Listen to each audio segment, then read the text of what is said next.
A brand new champion was crowned on last night's AEW Dynamite. Ricky Starks became one of only a select few people to ever hold the FTW Championship, a title that went unrecognized years ago in ECW and then again now in AEW.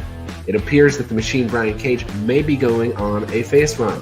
I'm Ryan Joy and I run MinutesToBellTime.com, a website and database tracking pro wrestling from around the world. On today's show, we're talking about the FTW Championship, from the early days of Taz claiming to be the real world's champion to today's Ricky Starks. We also have headlines from the last 24 hours. John DeConnie is in the house. I'm squashing rumors, and this is the Daily Wrestling News Show for July 15, 2021, where we sort through all the bullshit in wrestling news to find you the truth.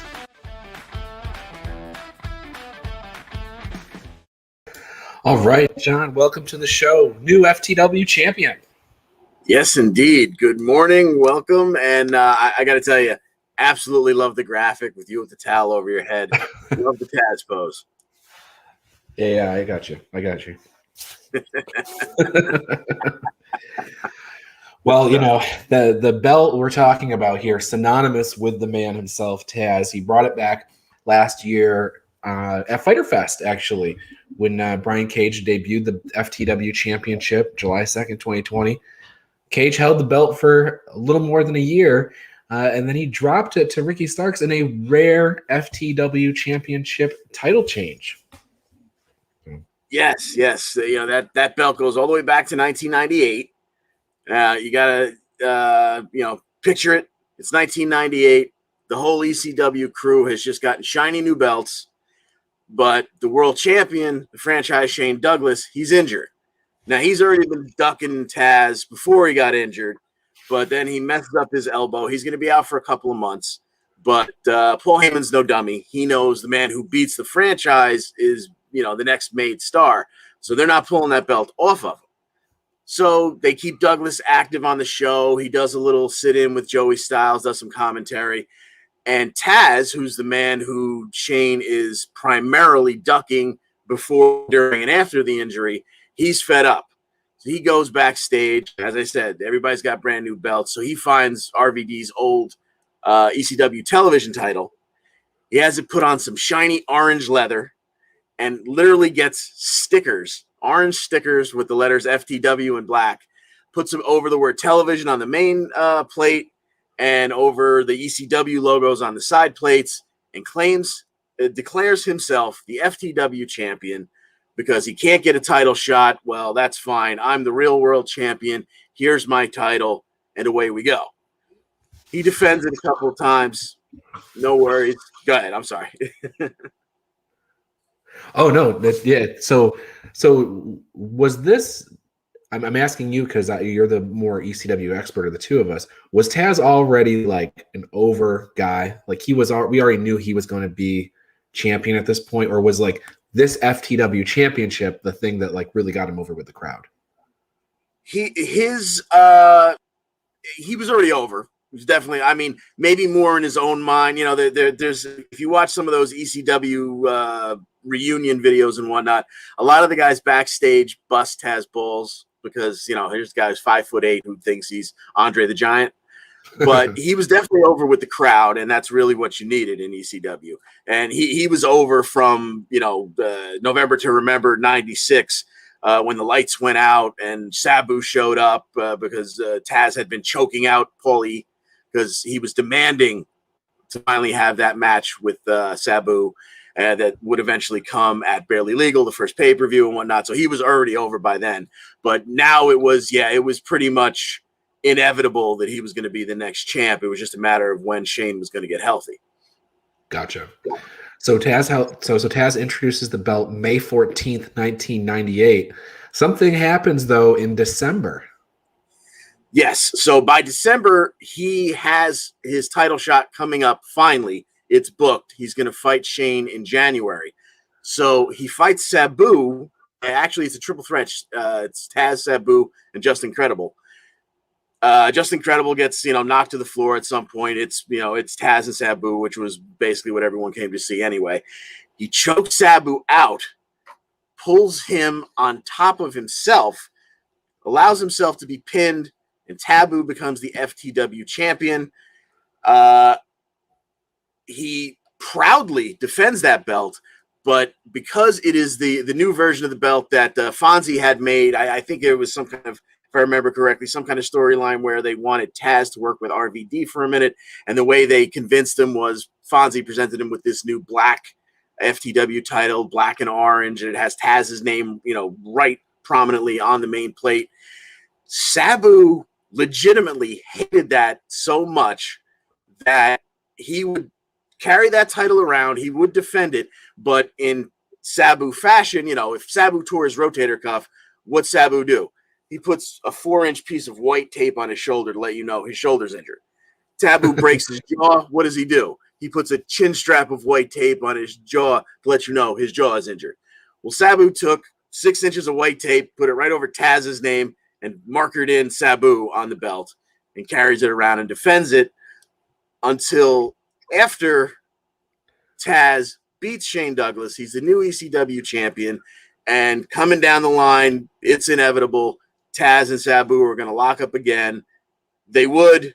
That would happen in March, I believe, March of '99 at Living Dangerously.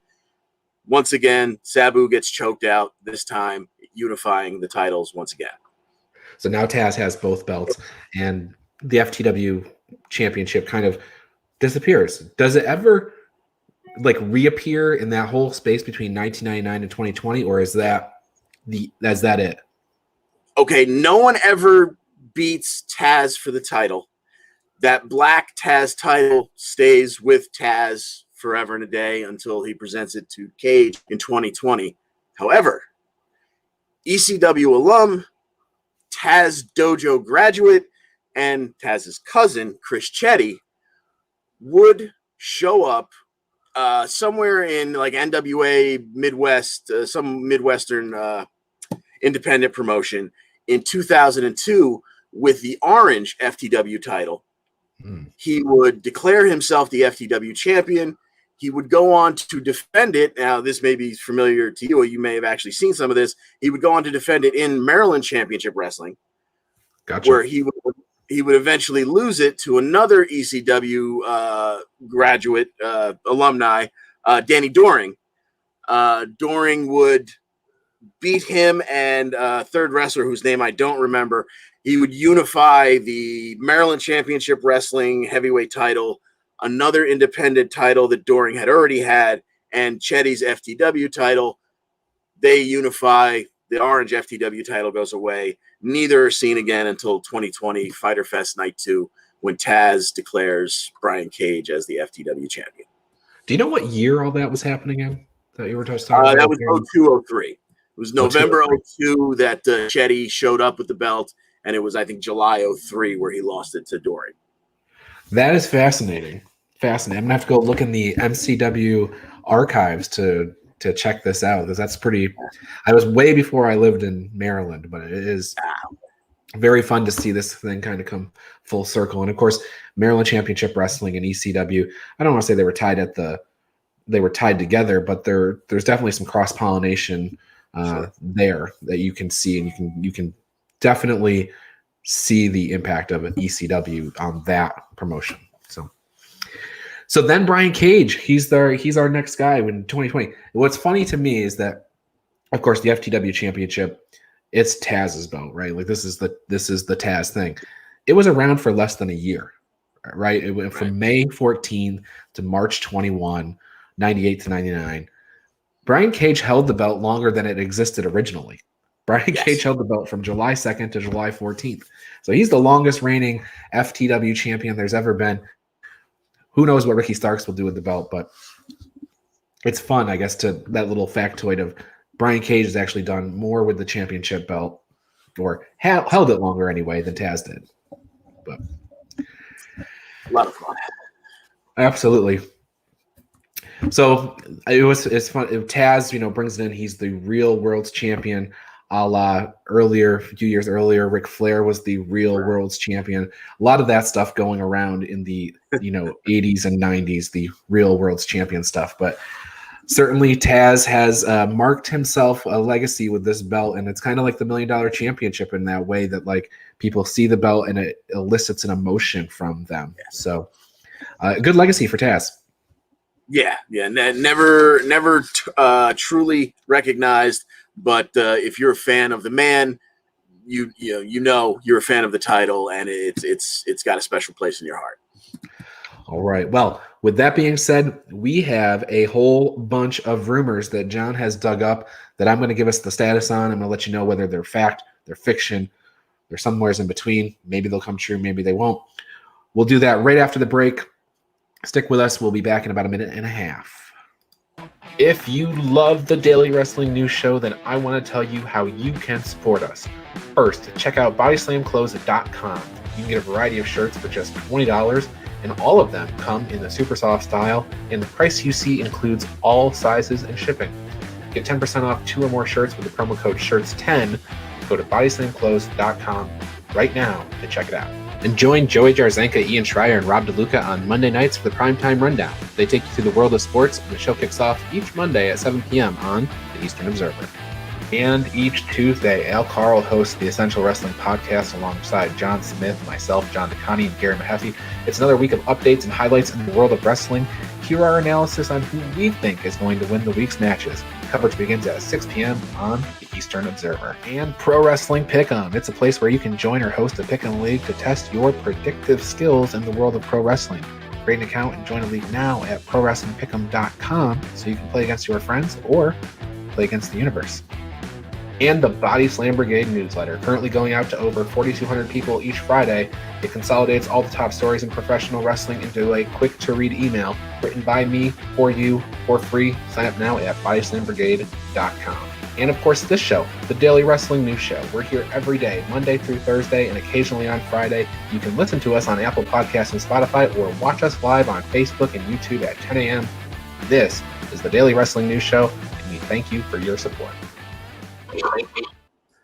All right, well, we're back, and it's rumor time. We got a bunch of stuff to get into, John, and I'm going to turn the floor over to you.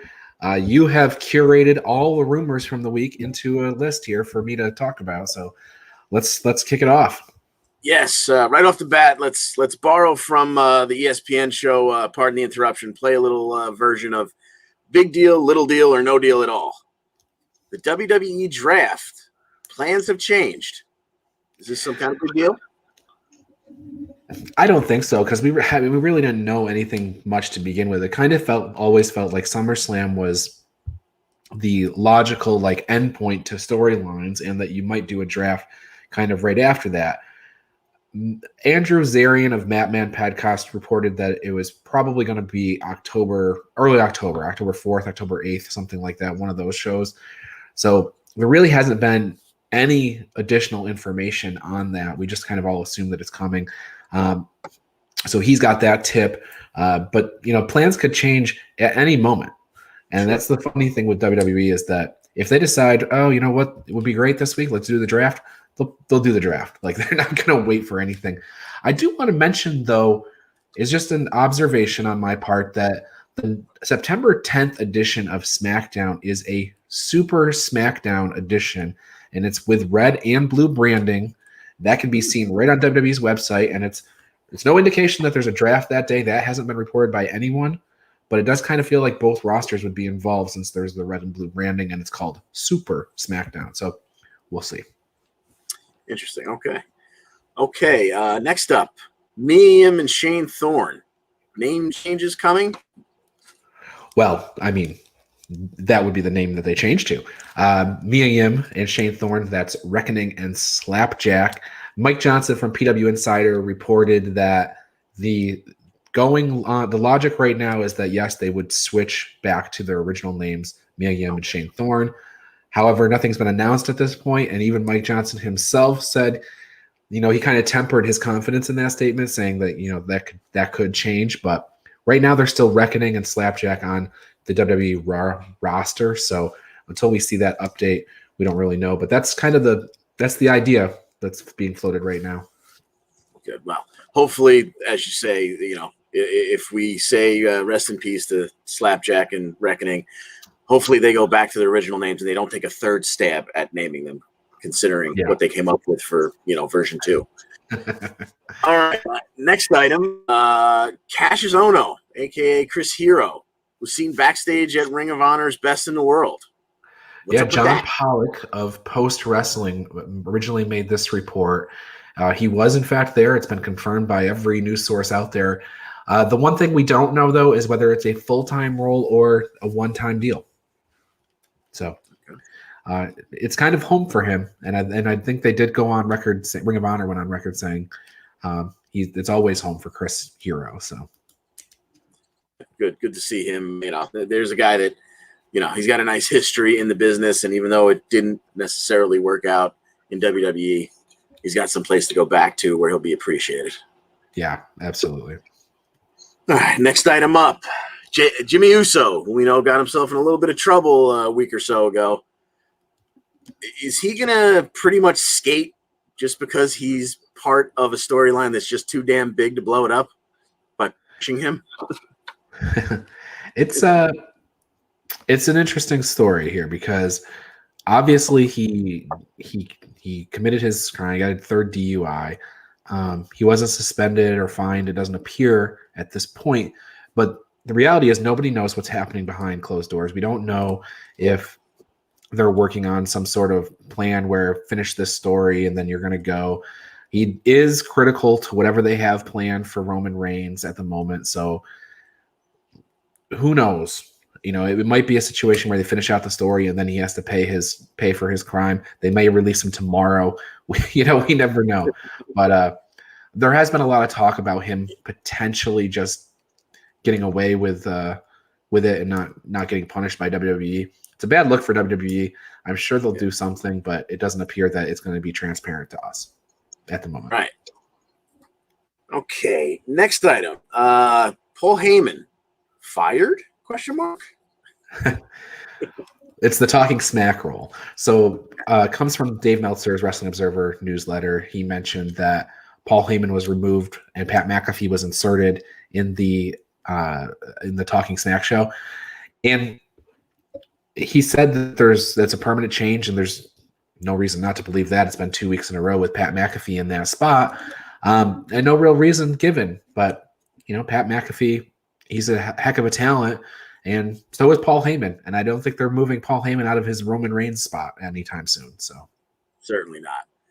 Yeah, if there's one thing Paul Heyman can do, it's talk. So it would be odd to remove him from a job where all he's doing is talking. But McAfee's really, really impressed in his short stay already on SmackDown. So good for him. The other thing that's hard with Talking Smack is that they're obviously going to have to do some sort of change to the way they record it or distribute it once they go back on the road. I guess Fox does not want that show to come out before the West Coast views the show, SmackDown. So they can't. I think that's why they've been distributing it on Saturdays at the moment. But so there will be some sort of taping change to that show in any event. Gotcha. Okay. Tell me about what you know about the Impact Zone possibly moving, leaving, or are they Nashville right now? So what's the news? Yeah, it's funny. This came from a throwaway line in the Wrestling Observer newsletter. There's a whole huge paragraph talking about Moose and his, signing his new contract and comments that he made. Right at the end of the paragraph, Dave Meltzer writes that Impact is looking at moving to Las Vegas later this summer to have live crowds. So that's what everybody picked up. It's like I said, it's a throwaway line, and I always mention that words matter. Impact is looking to move. That really means that there's nothing in place at the moment, right? Like they could also be looking to move anywhere that'll let them. So so they can go do another 3-month stay down in Mexico, perhaps. So you never know. Yeah. Okay. This one's kind of big. What do you know? You may have already touched on this. Things are kind of blurring in my head recently. So much wrestling. John Cena, not necessarily a lock for SummerSlam anymore? So the Argyle show that he's starting production on, that came up recently, and a lot of people were worried that might impact his SummerSlam activities. Dave Meltzer said absolutely not. He's confirmed with the company that John Cena is a lock. He's going to be in. Also, Fightful reported that John Cena is his return to WWE programming is imminent within the next 10 days, and they're specifically looking at the 723 SmackDown for that. So the show that he is going to be working on should not have any impact on whatever they have planned for John Cena in the near future SummerSlam picture.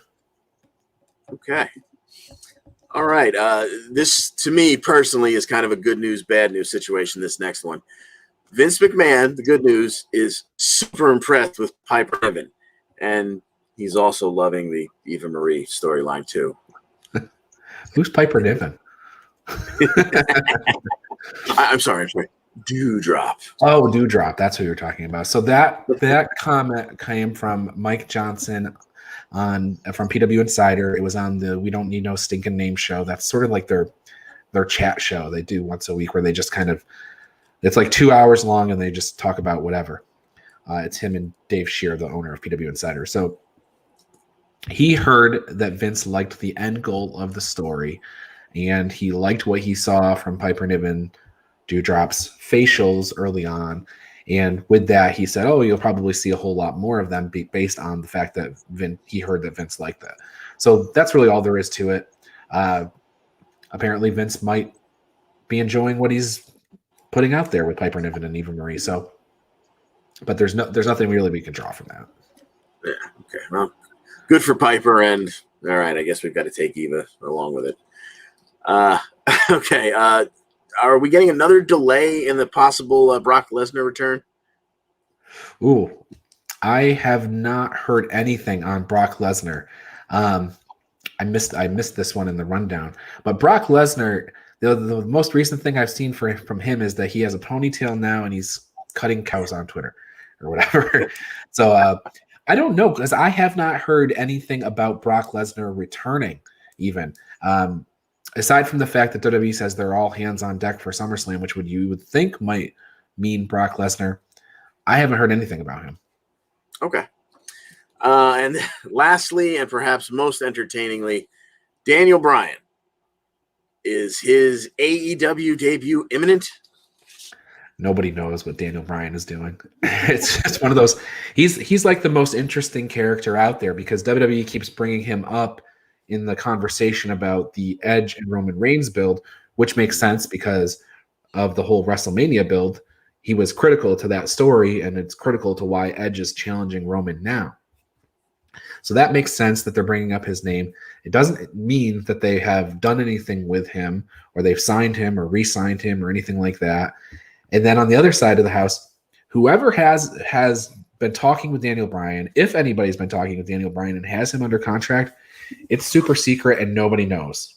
So it could be that Daniel Bryan runs out at SummerSlam. It could be that he's in the draft. It could be that he shows up at All Out. Who knows? Daniel Bryan is a mystery to everybody right now. All righty. Well, sir, sorted. We have sorted through the BS. Well, we do have some headlines, and let's get to that portion of the show.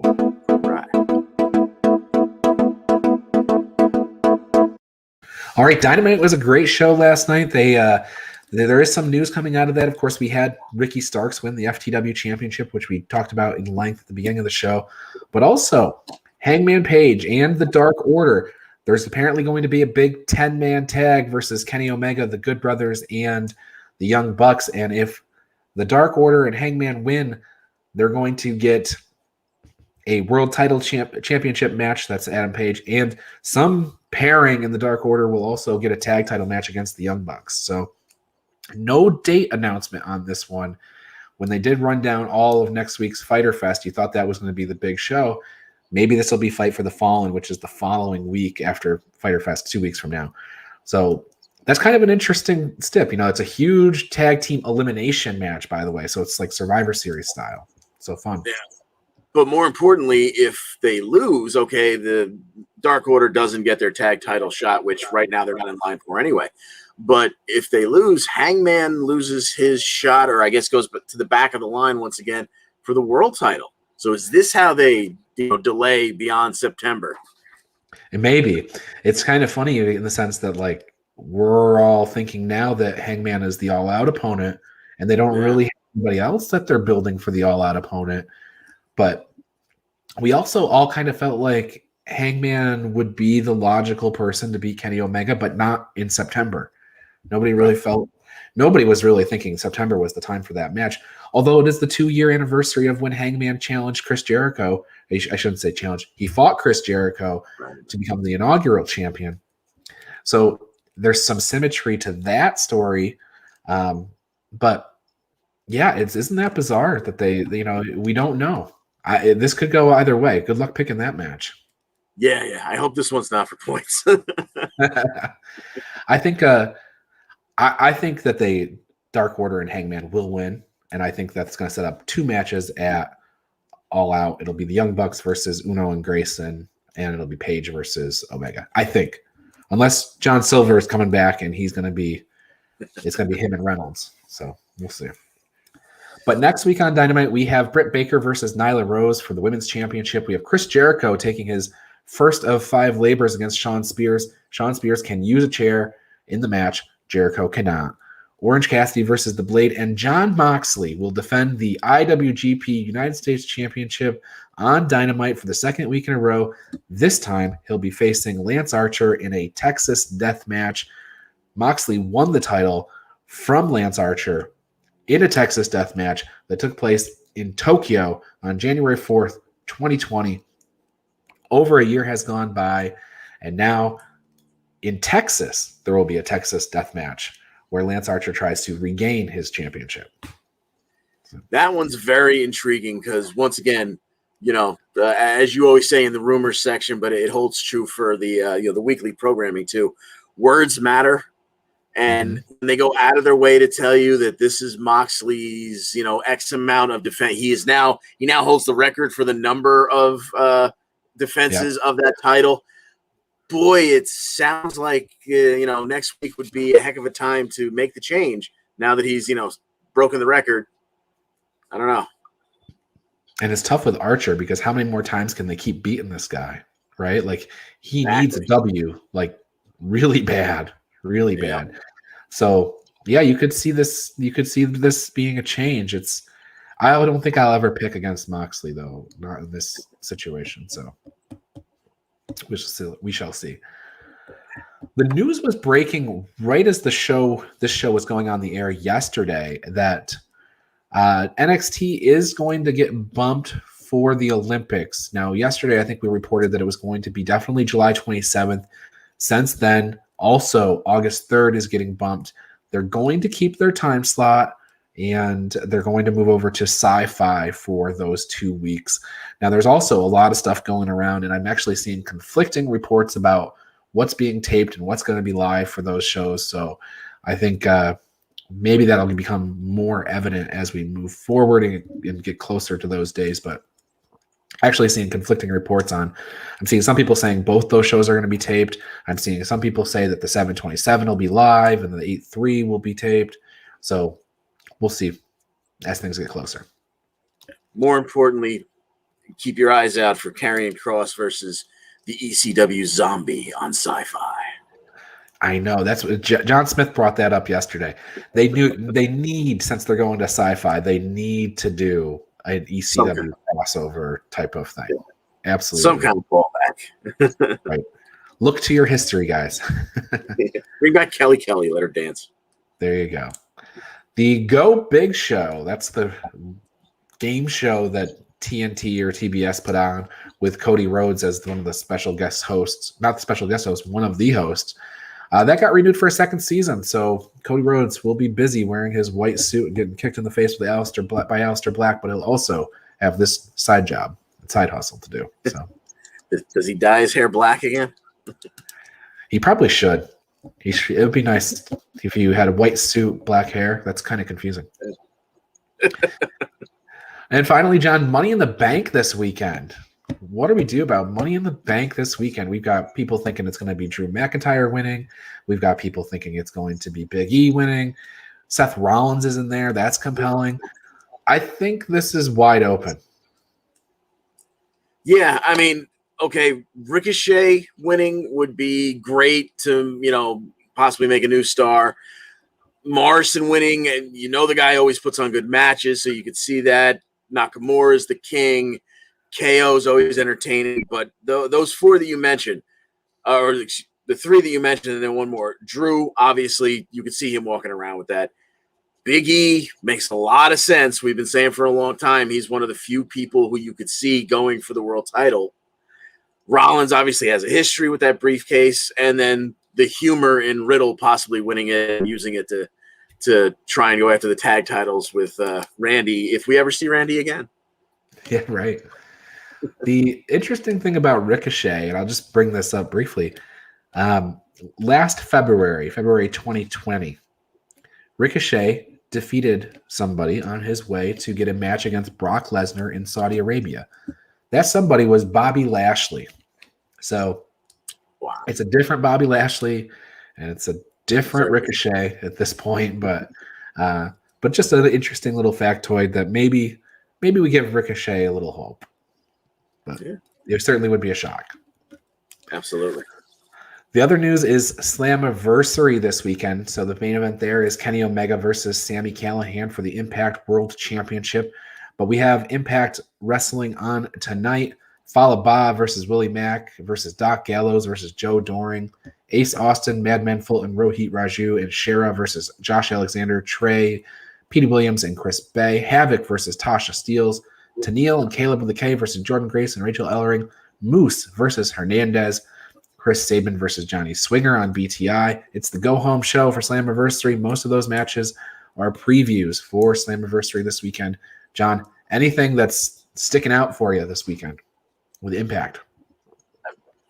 I want to know if there's some storyline behind Sabin versus Swinger. I mean, who's a bigger fan of Swinger's Palace than Sabin? How does this come about? You would be the expert. I don't know. I have not seen anything that would lead me to believe that match is even warranted, but there it is. Yeah. I mean, even, I understand last week, the tables were not open in Swinger's Palace, but Sabin was right there, and he said, I don't care. I still love this place. So, I don't know. We'll see. Yes, we will see. So, all right, Slammiversary this weekend, Money in the Bank this weekend. It's a huge, huge weekend. I just got a text message from Tiffany Nieves from CCW. She is making her in-ring debut on August 7th, 2021 at Bash at the Brew. She's facing Layla Gray. This match has been building up over some CCW stuff, so we will definitely have to get some Florida wrestling stuff on the show here to talk about Tiffany and her debut coming up. So with that, congrats. John, anything else that we left out? Big SmackDown title match tomorrow night, Bianca and Carmella. I don't think anyone believes that there's going to be a title switch there, but that would be, the one significant thing that we hadn't covered. Other than that, I think we've hit it all. All right, then. For John, I'm Ryan. We'll see you next time.